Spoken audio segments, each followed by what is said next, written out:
Good evening, everyone. It is your friendly neighborhood wolf, Rex Ripley, here, and tonight we are going to get back into reading The Picture of Dorian Gray. We are on chapter 15, so we are going to pick up from there.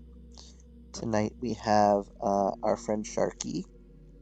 This is a stuffy that I got I don't know if I've had him on the stream before, actually. But he's a stuffy that I got at Fernal Equinox last year. So they had an Under the Sea theme, so that's why he was a shark.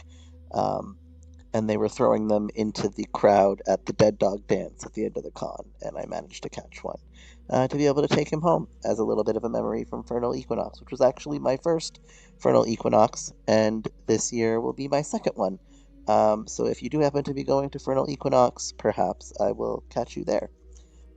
Anyway, we are going to get back into the story. Thanks everyone for joining me tonight.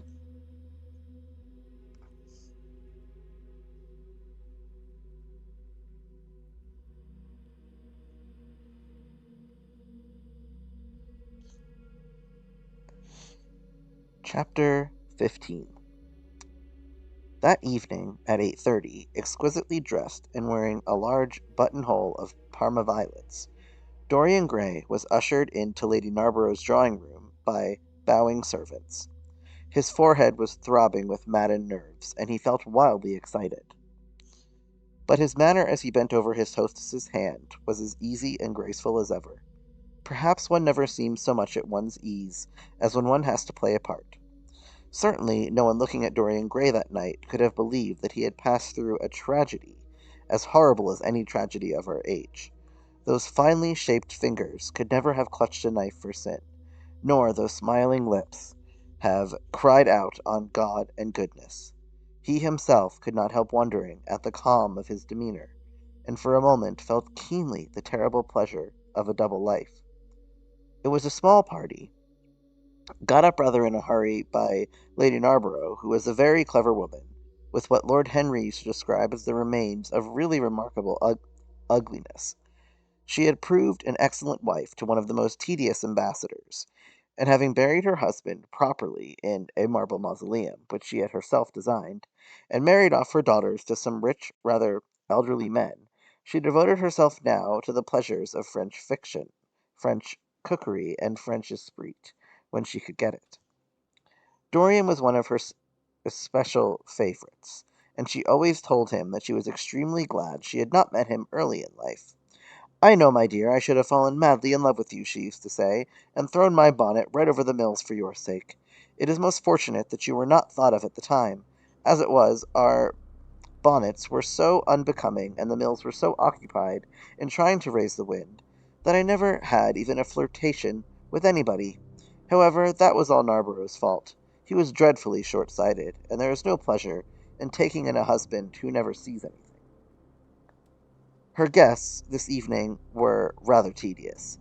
The fact was, as she explained to Dorian, behind a very shabby fan, one of her married daughters had come up quite suddenly to stay with her, and to make matters worse, had actually brought her husband with her.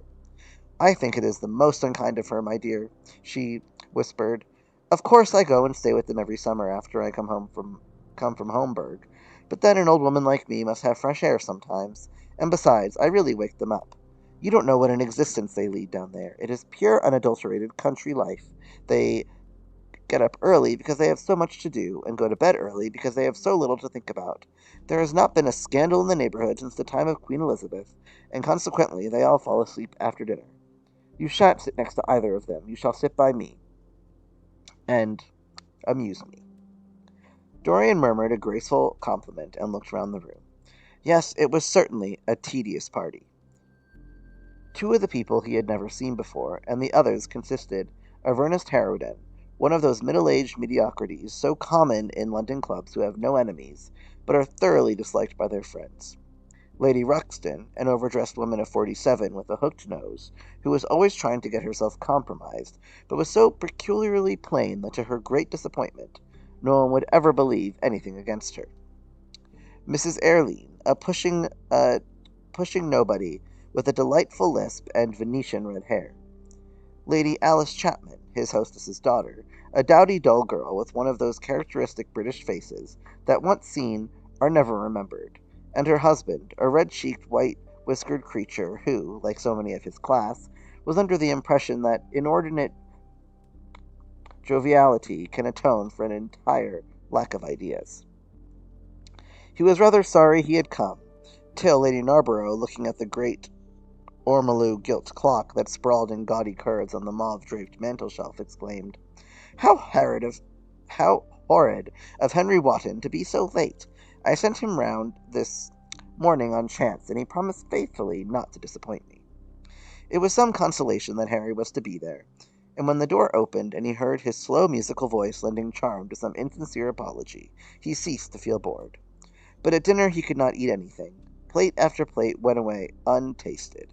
Lady Narborough kept scolding him for what she called an insult to poor Adolphe, who invented the menus specially for you, and now and then Lord Henry looked across at him, wondering at his silence and abstracted manner. From time to time the butler filled his glass with champagne. He drank eagerly, and his thirst seemed to increase. "Dorian," said Lord Henry at last, as the chaud-froid was being handed round, "what is the matter with you tonight? You are quite out of sorts." "I believe he is in love," cried Lady Narborough, "and that he is afraid to tell me for fear I should be jealous. He is quite right. I certainly should." "Dear Lady Narborough," murmured Dorian, smiling, "I have not been in love for a whole week, not, in fact, since Madame de Ferrol left town." "How you men can fall in love with that woman," exclaimed the old lady, "I really cannot understand it." "It is simply because she remembers you when you were a little girl, Lady Narborough," said Lord Henry. "She is the one link between us and your short frocks." "She does not remember my short frocks at all, Lord Henry, but I remember her very well at Vienna 30 years ago, and how décolletée she was then." "She is still décolletée," he answered, taking an olive in his long fingers, "and when she is in a very smart gown she looks like an edition de luxe of a bad French novel. She is really wonderful, and full of surprises. Her capacity for family affection is extraordinary. When her third husband died, her hair turned quite gold from grief." "How can you, Harry?" cried Dorian. "It is the most romantic explanation," laughed the hostess. "But her third husband, Lord Henry, you don't mean to say Farrell is the fourth?" "Certainly, Lady Narborough. I don't believe a word of it." "Well, ask Mr. Gray. He is one of her most intimate friends." "Is it true, Mr. Gray?"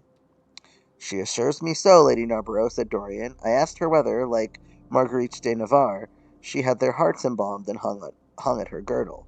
She told me she didn't, because none of them had any hearts at all." "Four husbands! Upon my word, that is a trop de zèle." "Trop de douce, I tell her," said Dorian.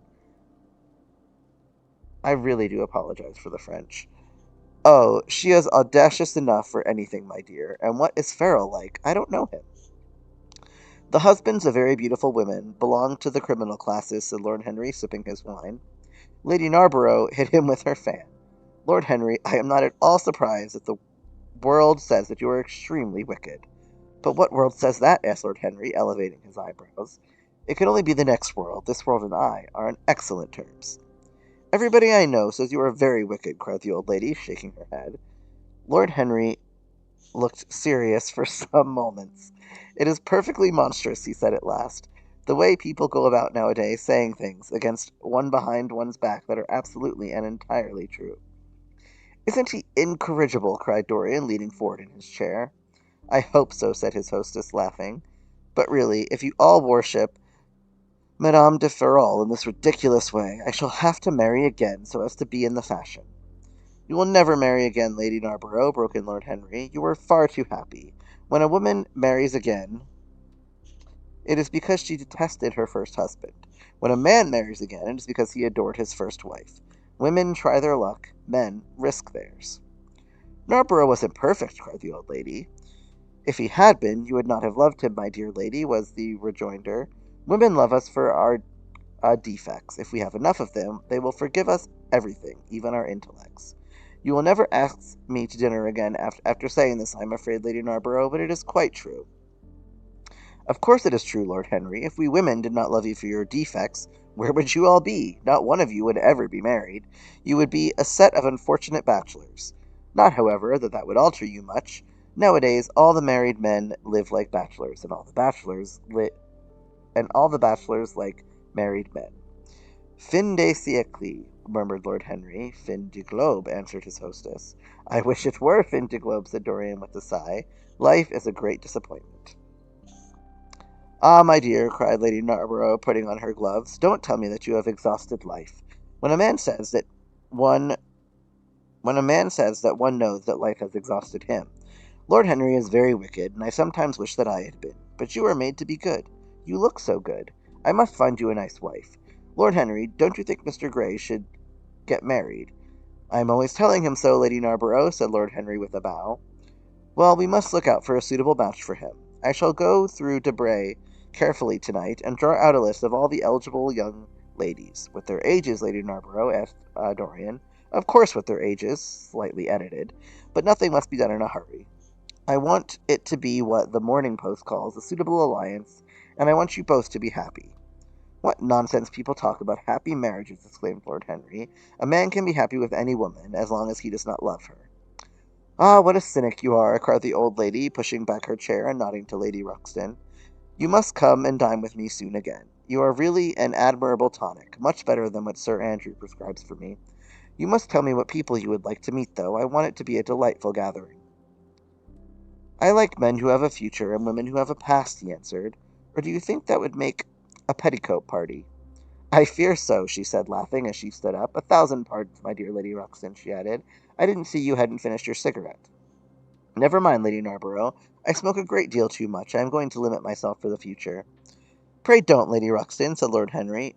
Moderation is a fatal thing. Enough is as bad as a meal. More than enough is as good as a feast. Lady Ruxton glanced at him curiously. You must come and explain that to me some afternoon, Lord Henry. It sounds a fascinating theory, she murmured as she swept out of the room. Now, mind you don't stay too long over your politics and scandal, cried Lady Narborough from the door. If you do, we are sure to squabble upstairs. The men laughed, and Mr. Chapman got up solemnly from the foot of the table and came up to the top. Dorian Gray changed his seat and went and sat by Lord Henry. Mr. Chapman began to talk in a loud voice about the situation in the House of Commons. He guffawed at his adversaries. The word doctrinaire, word full of terror to the uh, British mind, reappeared from time to time between his explosions. An alliterative prefix serves as an ornament of oratory. He hoisted the Union Jack on the pinnacles of thought, the inherited stupidity of the race. Sound English common sense, jovially termed it, was shown to be the proper bulwark for society. A smile curved Lord Henry's lips, and he turned round and looked at Dorian. Are you better, my dear fellow? He asked. You seemed rather out of sorts at dinner. I am quite well, Harry. I am tired, that is all. You were charming last night. The little Duchess is quite devoted to you. She tells me she is going down to Selby. She has promised to come on the 20th. Is Monmouth to be there too? Oh, yes, Harry. He bores me dreadfully, almost as much as he bores her. She is very clever. Too clever for a woman. She lacks the indefinable charm of weakness. It is the feet of clay that make the gold of the image precious. Her feet are very pretty, but they are not feet of clay. White porcelain feet, if you like. They have been through the fire, and what fire does not destroy, it hardens. She has had experiences. How long has she been married? Asked Dorian. An eternity, she tells me. I believe, according to the peerage, it is 10 years. But 10 years with Monmouth must have been like eternity with time thrown in. Who else is coming? Oh, the Willoughbys, Lord Rugby and his wife, our hostess, Geoffrey Clouston, the usual set. Lord, I have asked Lord Grotrian. I like him, said Lord Henry. A great many people don't, but I find him charming. He atones for being occasionally somewhat overdressed by being always absolutely overeducated. He is a very modern type. I don't know if he will be able to come, Harry. He may have to go to Monte Carlo with his father. Ah, what a nuisance people's people are. Try and make him come. By the way, Dorian, you ran off very early last night. You left before 11. What did you do afterwards? Did you go straight home? Dorian glanced at him hurriedly and frowned. No, Harry, he said at last. I did not get home till nearly 3. Did you go to the club? Yes, he answered. Then he bit his lip. No, I don't mean that. I didn't go to the club. I walked about. I forget what I did. How inquisitive you are, Harry. You always want to know what one has been doing. I always want to forget what I have been doing. I come in at 2:30, if you wish to know the exact time. I had left my latchkey at home and my servant had to let me in. If you want any corroborative evidence on the subject, you can ask him. Lord Henry shrugged his shoulders. My dear fellow, as if I cared. Let us go up to the drawing room. No sherry, thank you, Mr. Chapman. Something has happened to you, Dorian. Tell me what it is. You are not yourself tonight. Don't mind me, Harry. I am just irritable and out of temper. I shall come round and see you tomorrow, or the next day. Make my excuses to Lady Narborough. I shan't go upstairs. I shall go home. I must go home. All right, Dorian. I dare say I shall see you tomorrow at tea time. The Duchess is coming. I will try to be there, Harry, he said, leaving the room. As he drove back to his own house, he was conscious that the sense of terror he thought he had strangled had come back to him. Lord Henry's casual questioning had made him lose his nerve for the moment, and he wanted his nerve still. Things that were dangerous had to be destroyed. He winced. He hated the idea of even touching them. Yet it had to be done. He realized that, and when he had locked the door of his library, he opened the secret press into which he had thrust Basil Hallward's coat and bag. A huge fire was blazing. He piled another log on it. The smell of the singeing clothes and burning leather was horrible. It took him 3/4 of an hour to consume everything. At the end, he felt faint and sick, and having lit some Algerian pastilles and a pierced copper brazier, he bathed his hands and forehead with a cool, musk-scented vinegar. Suddenly he started. His eyes grew strangely bright, and he gnawed nervously at his underlip. Between two of the windows stood a large Florentine cabinet, made out of ebony and inlaid with ivory blue lapis. He watched it as though it were a thing that could fascinate and make afraid, as though it held something that he longed for and yet almost loathed. His breath quickened. A mad craving came over him. He lit a cigarette and then threw it away. His eyelids drooped till the long, fringed lashes almost touched his cheek, but he still watched the cabinet. At last he got it from the sofa on which he had been lying, went over to it, and having unlocked it, touched some hidden spring. A triangular drawer passed slowly out. His fingers moved instinctively towards it, dipped in, and closed on something. It was a small Chinese box of black and gold dust lacquer. Elaborately wrought, the sides patterned with curved waves, and the silken cords hung with round crystals and tasseled in plaited metal threads. He opened it. Inside was a green paste, waxy in luster, the odor curiously heavy and persistent. He hesitated for some moments, with a strangely immobile smile upon his face. Then, shivering, though the atmosphere of the room was terribly hot, he drew himself up and glanced at the clock. It was 20 minutes to 12. He put the box back, shutting the cabinet doors as he did so, and went into his bedroom. As midnight was striking bronze blows upon the dusky air, Dorian Gray, dressed commonly and with a muffler wrapped round his throat, crept quietly out of his house. In Bond Street he found a hansom with a good horse. He hailed it, and in a low voice gave the driver an address. The man shook his head. "It is too far for me," he muttered. "Here is a sovereign for you," said Dorian. "You'll have another if you drive fast." "All right, sir," answered the man. "You will be there in an hour." And after his fare had gone in, he turned his horse round and drove rapidly towards the river. Chapter 16.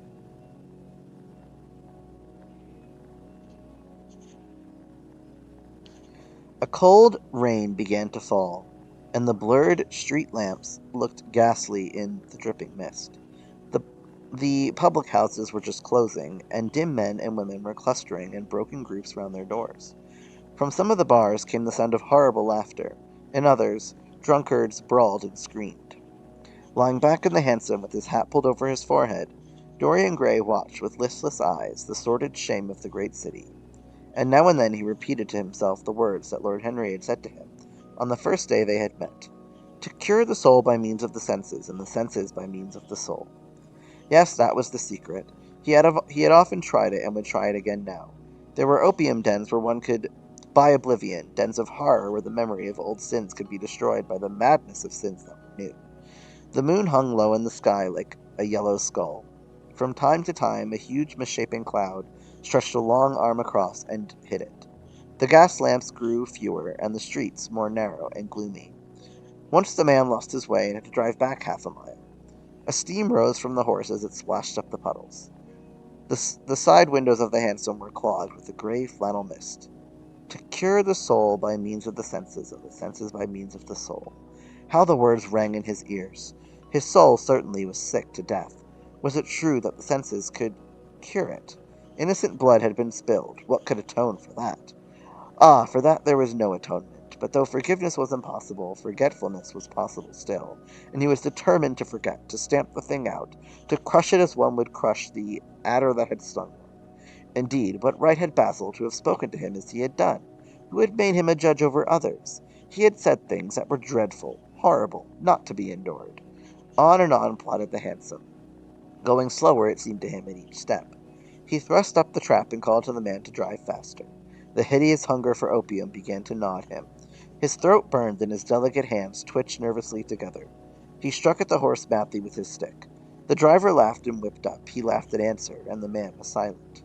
The way seemed interminable, and the streets like the black web of some sprawling spider. The monotony became unbearable, and as the mist thickened, he felt afraid. Then they passed by lonely brick fields. The fog was lighter here, and he could see the strange, bottle-shaped kilns with their orange, fan-like tongues of fire. A dog barked as they went by, and far away in the darkness some wandering seagull screamed. The horse stumbled in a rut, then swerved aside and broke into a gallop. After some time they left the clay road and rattled again over rough paven streets. Most of the windows were dark, but now and then fantastic shadows were silhouetted against some lamplit blind. He watched them curiously. They moved like monstrous marionettes and made gestures like live things. He hated them. A dull rage was in his heart. As they turned a corner, a woman yelled something at them from an open door, and two men ran after the hansom for about 100 yards. The driver beat at them with his whip. It is said that passion makes one think in a circle. Certainly, with hideous iteration, the bitten lip of Dorian Gray shaped and reshaped those subtle words that dealt with soul and sense, till he had found in them the full expression, as it were, of his mood, and justified by intellectual approval passions that without such justification would still have dominated his temper. From cell to cell of his brain crept the one thought, and the wild desire to live, most terrible of all man's appetites, quickened into force each trembling nerve and fiber. Ugliness that had once been hateful to him because it made things real, became dear to him now for that very reason. Ugliness was the one reality. The coarse sprawl, the loathsome den, the crude violence of disordered life, the very vileness of thief and outcast, were more vivid in their intense actuality of impression than all the gracious shapes of art, the dreamy shadows of song. They were what he needed for forgetfulness. In 3 days he would be free. Suddenly the man drew up with a jerk at the top of a dark lane. Over the low roofs and jagged chimney stacks of the houses rose the black mass of ships. Wreaths of white mist clung like ghostly sails to the yards. "Somewhere about here, sir, ain't it?" he asked hus- hus- huskily through the trap. Dorian started and peered round. "This will do," he answered, and having got out hastily and given the driver the extra fare he had promised him, he walked quickly in the direction of the quay. Here and there a lantern gleamed at the stern of some huge merchantman. The light shook and splintered in the puddles. A red glare came from an outward-bound steamer that was coaling. The slimy pavement looked like a wet mackintosh. He hurried on towards the left, glancing back now and then to see if he was being followed. In about 7 or 8 minutes he reached a small shabby house that was wedged in between two gaunt factories. In one of the top windows stood a lamp. He stopped and gave a peculiar knock. After a little time he heard steps in the passage and the chain being unhooked. The door opened quietly, and he went in without saying a word to the squat misshapen figure that flattened itself into the shadow as he passed. Sorry, I had a yawn come over me there. At the end of the hall hung a tattered green curtain that swayed and shook in the gusty wind which had followed him in from the street. He dragged it aside and entered a long, low room which looked as if it had once been a third-rate dancing saloon. Shrill, flaring gas jets, dulled and distorted in the fly-blown mirrors that faced them, were ranged round the walls. Greasy reflectors of ribbed tin backed them, making quivering disks of light. The floor was covered with ochre-colored sawdust, trampled here and there into mud, and stained with dark rings of spilled liquor. Some Malays were crouching by a little charcoal stove, playing with bone counters and showing their white teeth as they chattered. In one corner, with his head buried in his arms, a sailor sprawled over a table, and by the tawdrily painted bar that ran across one complete one complete side stood two haggard women, mocking an old man who was brushing the sleeves of his coat with an expression of disgust. "He thinks he's got red ants on him," laughed one of them as Dorian passed by. The man looked at her in terror and began to whimper. At the end of the room there was a little staircase leading to a darkened chamber. As Dorian hurried up its 3 rickety steps, the heavy odor of opium met him. He heaved a deep sigh, and his nostrils quivered with pleasure. When he entered, a young man with smooth yellow hair, who was bending over a lamp lighting a long, thin pipe, looked up at him and nodded in a hesitating manner. You you here, Adrian," muttered Dorian. "Where else should I be?" he answered listlessly. "None of the chaps will speak to me now. I thought you had left England." "Darlington is not going to do anything. My brother paid the bill at last. George doesn't speak to me either. I don't care," he added with a sigh. "As long as one has this stuff, one doesn't want friends. I think I have had too many friends." Dorian winced and looked round at the grotesque things that lay in such fantastic postures on the ragged mattresses. The twisted limbs, the gaping mouths, the staring, lustreless eyes fascinated him. He knew in what strange heavens they were suffering and what dull hells were teaching them the secret of some new joy. They were better off than he was. He was prisoned in thought. Memory, like a horrible malady, was eating his soul away. From time to time he seemed to see the eyes of Basil Howard looking at him, yet he felt he could not stay. The presence of Adrian Singleton troubled him. He wanted to be where no one would know who he was. He wanted to escape from himself. "I'm going on to the other place," he said after a pause. "On the wharf?" "Yes, that mad cat is sure to be there. They won't have her in this place now." Dorian shrugged his shoulders. "I am sick of women who love one. Women who hate one are much more interesting. Besides, the stuff is better." "Much the same. I like it better. Come and have something to drink. I must have something." "I don't want anything," murmured the young man. "Never mind." Adrian Singleton rose up wearily and followed Dorian to the bar. A half-caste in a ragged turban and a shabby ulster grinned a hideous greeting as he thrust a bottle of brandy into two tumblers in front of them. The women sidled up and began to chatter. Dorian turned his back on them and said something in a low voice to Adrian Singleton. A crooked smile, like a Malay crease, writhed across the face of one of the women. "We are very proud tonight," she sneered. "For God's sake, don't talk to me," cried Dorian, stamping his foot on the ground. "What do you want? Money? Here it is. Don't ever talk to me again." 2 red sparks flashed for a moment in the woman's sodden eyes, then flickered out and left them dull and glazed. She tossed her head and raked the coins off the counter with her greedy fingers. Her companion watched her enviously. "It's no use," sighed Adrian Singleton. "I don't care to go back. What does it matter? I am quite happy here." "You will write to me if you want anything, won't you?" said Dorian after a pause. "Perhaps." "Good night, then." "Good night," answered the young man, passing up the steps and wiping his parched mouth with a handkerchief. Dorian walked to the door with a look of pain in his face. As he drew the curtain aside, a hideous laugh broke from the painted lips of the woman who had taken his money. "There goes the devil's bargain," she hiccoughed in a hoarse voice. "Curse you," he answered. "Do not call me that." She snapped her fingers. "Prince Charming is what you like to be called, ain't it?" she yelled after him. The drowsy sailor leaped to his feet as she spoke and looked wildly round. The sound of the shutting of the hall door fell on his ear. He rushed out as if in pursuit. Dorian Gray hurried along the quay through the drizzling rain. His meeting with Adrian Singleton had strangely moved him, and he wondered if the ruin of that young life was really to be laid at his door, as Basil Howard had said to him with such infamy of insult. He bit his lip, and for a few seconds his eyes grew sad. Yet, after all, what did it matter to him? One's days were too brief to take the burden of another's errors on one's shoulders. Each man lived his own life and paid his own price for living it. The only pity was one had to pay so often for a single fault. One had to pay over and over again indeed. In her dealings with man, destiny never closed her accounts. There are moments, psychologists tell us, when the passion for sin, or for what the world calls sin, so dominates a nature that every fiber of the body, as every cell of the brain, seems to be instinct with fearful impulses. Men and women at such moments lose the freedom of their will. They move to their terrible end as the automatons would move. Choice is taken from them, and conscience is either killed, or if it lives at all, lives but to give rebellion its fascination and disobedience its charm. For all sins, as theologians weary not of reminding us, are signs of disobedience.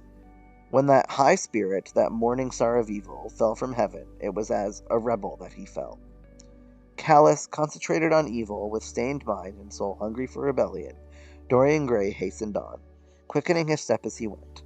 But as he darted aside into a dim archway that had served him often as a shortcut to the ill-famed place where he was going, he felt himself suddenly seized from behind, and before he had time to defend himself, he was thrust back against the wall with a brutal hand round his throat. He struggled madly for his life, and by a terrible effort wrenched the tightening fingers away. In a second he heard the click of a revolver, and saw the gleam of a polished barrel pointing straight at his head, and the dusky form of a short, thick-set man facing him. "What what do you want?" he gasped. "Keep quiet," said the man. "If you stir, I shoot you." "You are mad. What have I done to you?" "You wrecked the life of Sybil Vane," was the answer, "and Sybil Vane was my sister. She killed herself. I know it. Her death is at your door. I swore I would kill you in return. For years I have sought you. I had no clue, no trace. The people who could have described you were dead. I knew nothing of you but the pet name she used to call you. I heard it tonight by chance. Make your peace with God, for tonight you are going to die." Dorian Gray grew sick with fear. "I never knew her," he stammered. "I never heard of her. You are mad. You had better confess your sin, for as sure as I am James Vane, you are going to die." There was a horrible moment. Dorian did not know what to say or do. "Down on your knees," growled the man. "I give you 1 minute to make your peace. No more. I go on board tonight for India, and I must do my job first. 1 minute, that's all." Dorian's arms fell to his side. Paralyzed with terror, he did not know what to do. Suddenly a wild hope flashed across his brain. "Stop!" he cried. "How long ago is it since your sister died? Quick, tell me." "18 years," said the man. "Why do you ask me? What do years matter?" "18 years," laughed Dorian Gray, with a touch of triumph in his voice. "18 years! Set me under the lamp, and look at my face." James Vane hesitated for a moment, not understanding what was meant. Then he seized Dorian Gray and dragged him from the archway. Dim and wavering as was the wind-blown light, yet it served to show him the hideous error, as it seemed, into which he had fallen. For the face of the man he had sought to kill had all the bloom of boyhood, all the unstained purity of youth. He seemed little more than a lad of 20 summers, hardly older, if older indeed at all, than his sister had been when they had parted so many years ago. It was obvious that this was not the man who had destroyed her life. He loosened his hold and reeled back. My God!" he cried, "and I would have murdered you." Dorian Gray drew a long breath. "You have been on the brink of committing a terrible crime, my man," he said, looking at him sternly. "Let this be a warning to you not to take vengeance into your own hands." "Forgive me, sir," muttered James Vane. "I was deceived. A chance word I heard in that damned den set me on the wrong track." "You had better go home and put that pistol away, or you may get into trouble," said Dorian, turning on his heel and going slowly down the street. James Vane stood on the pavement in horror. He was trembling from head to foot. After a little while, a black shadow that had been creeping along the dripping wall moved out into the light, and came close to him with stealthy footsteps. He felt a hand laid on his arm, and looked round with a start. It was one of the women who had been drinking at the bar.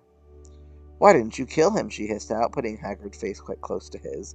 "I knew you were following him when you rushed out from Daly's. You fool! You should have killed him. He has lots of money, and he's as bad as bad." "He is not the man I am looking for," he answered, "and I want no man's money. I want a man's life. The man whose life I want must be nearly 40 now. This one is little more than a boy. Thank God I have not got his blood upon my hands." The woman gave a bitter laugh. "Little more than a boy," she sneered. "Why, man, it's nigh on 18 years since Prince Charming made me what I am." "You lie!" cried James Vane. She raised her hands up to heaven. "Before God I am telling the truth," she cried. "Before God! Strike me dumb if it ain't so. He is the worst one that comes here.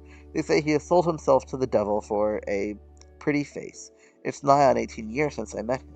He hasn't changed much since then. I have, though," she added with a sickly leer. "You swear this?" "I swear it," came in hoarse echo from her flat mouth. "But don't give me away to him," she whined. "I am afraid of him. Let me have some money for my night's lodging." He broke from her with an oath, and rushed to the corner of the street, but Dorian Gray had disappeared.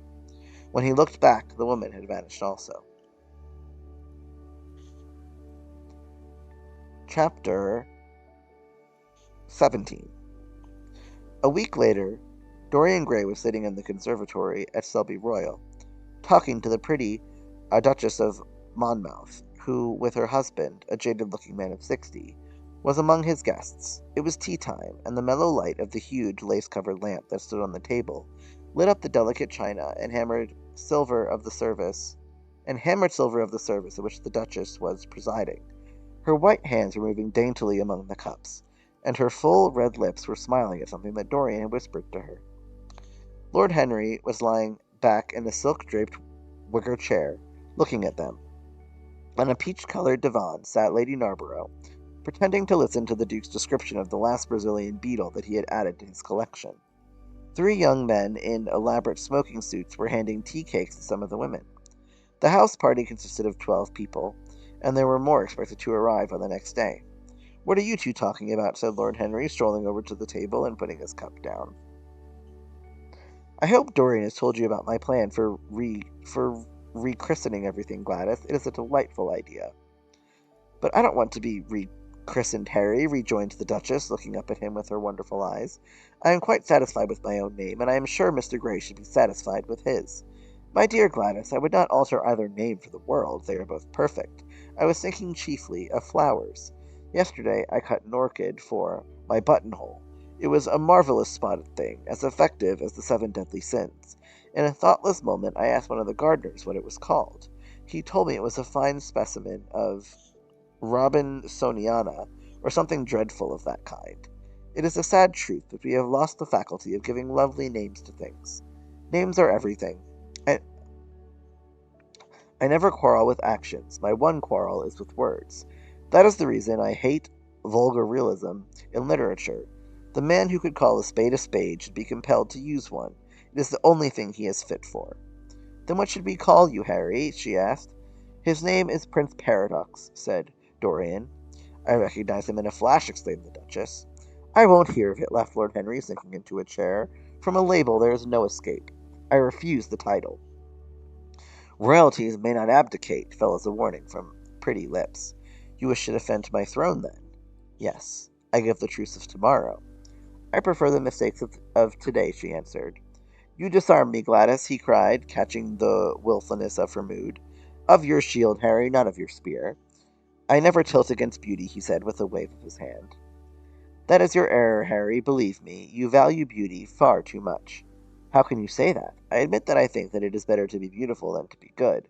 But on the other hand, no one is more ready than I am to acknowledge that it is better to be good than to be ugly." "Ugliness is one of the 7 deadly sins, then," cried the Duchess. "What because of your simile about the orchid?"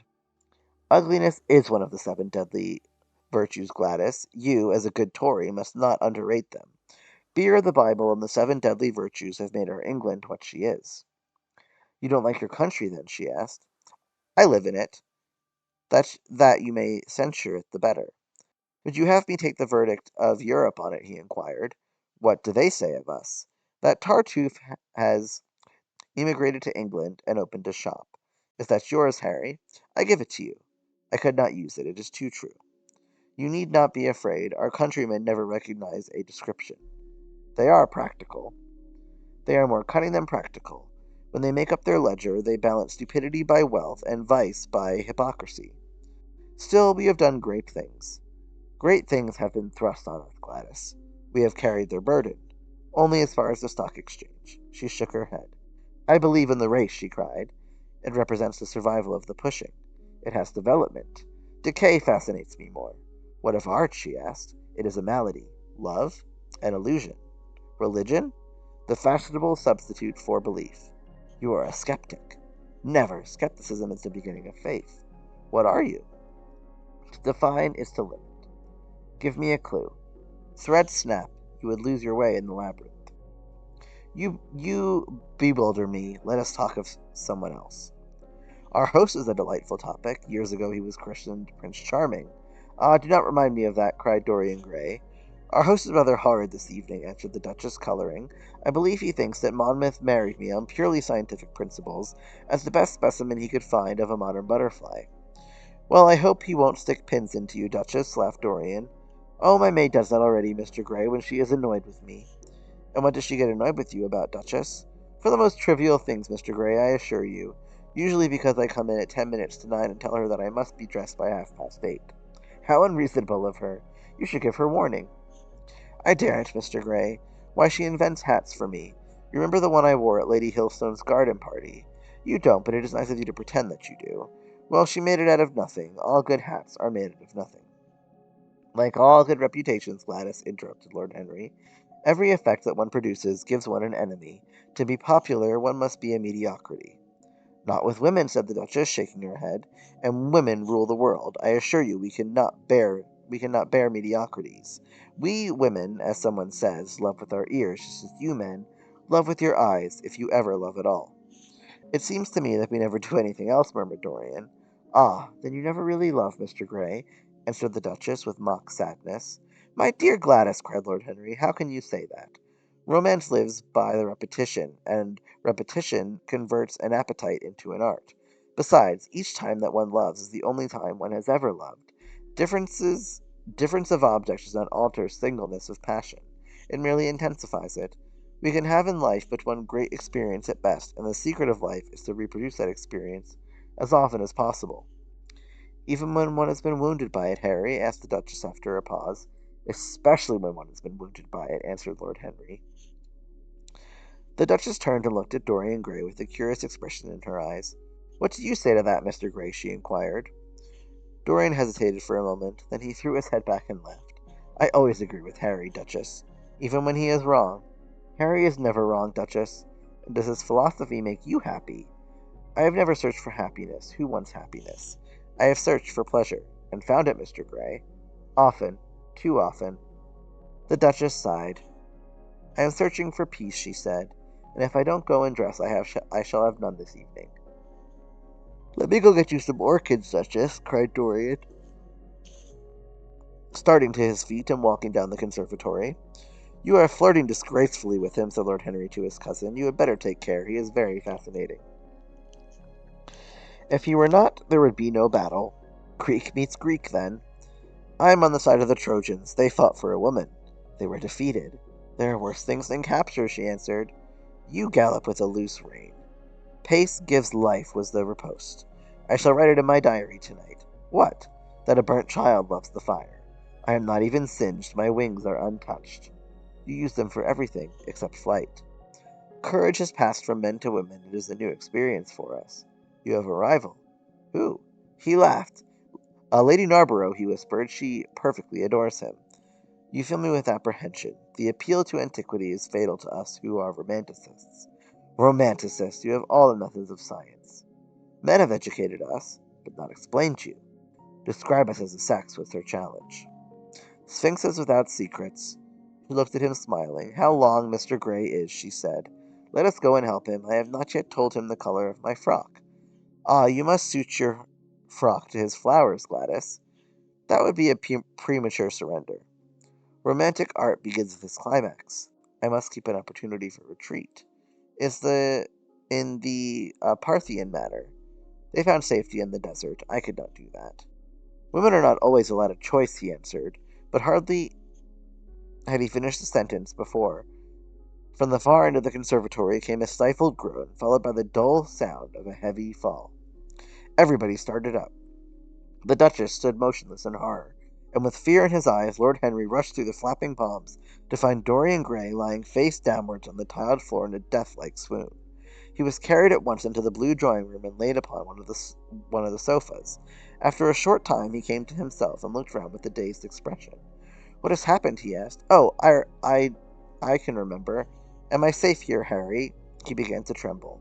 My dear Dorian, answered Lord Henry, you merely fainted. That was all. You must have overtired yourself. You had better not come down to dinner. I will take your place. No, I will come down, he said, struggling to his feet. I would rather come down. I must not be alone.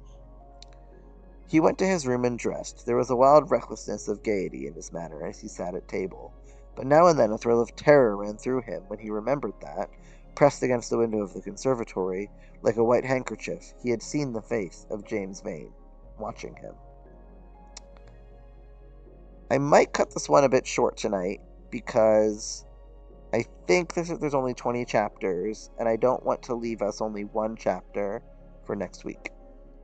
So, I'm going to leave us there for the night. But I do very much appreciate everyone joining.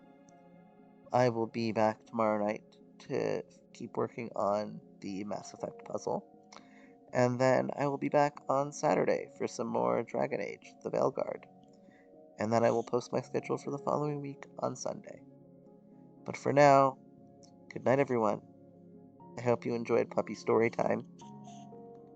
Sharky says good night too. And I will see you all tomorrow night. Thanks for coming by.